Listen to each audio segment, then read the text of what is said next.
Good morning, everyone. We're back to ordinary time. But today we're celebrating the feast of Mary, Mother of the Church, a feast that normally occurs on the 31st of May.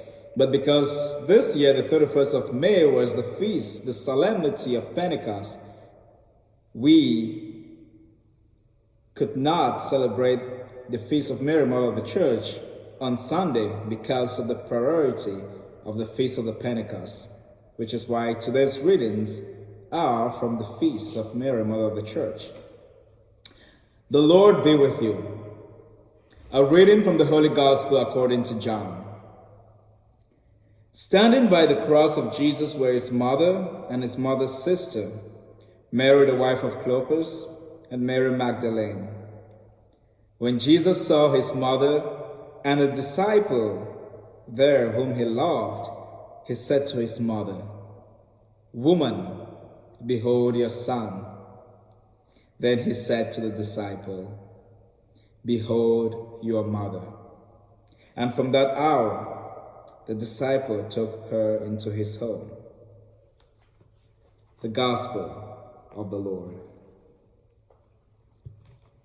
So as I said earlier, today we are celebrating the feast of Mary, Mother of the Church. And what exactly does that mean? What does it mean for Mary to be the Mother of the Church?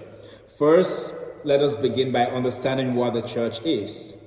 As we all know, the church is not just this physical building that we see here, of course.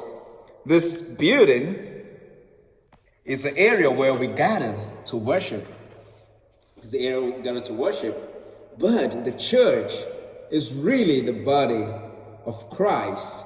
The body of Christ made of the faithful, and Christ being the head. That is really what the church is. So when we say Mary is the mother of the church, we don't mean to say that Mary is the mother of this building that I just showed you. But Mary is the mother of not just Christ, who is the head, but he's the mother of us who form the body of Christ. And we see in today's gospel how Jesus tells us that, okay, Mary, now that I am going to die and rise and return to my Father, I want you to take John as your son. And John, I want you to take Mary as your mother. John represents you and I in this gospel.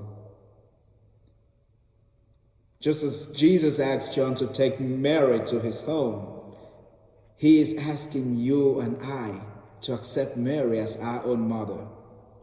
Because if Mary is the mother of Christ, who is the head, then she automatically is the mother of the body as well, and we are the body. And Jesus points that out in this gospel when he says, "John, behold your mother." And he says, "Mary, not just am I your son, but all these disciples of mine are also your children. So woman, behold your son. Woman, behold your children." This is why we celebrate the Feast of Mary, Mother of the Church. That recognition that Mary, who is Mother of Christ, is also our mother, because we are the body of Christ.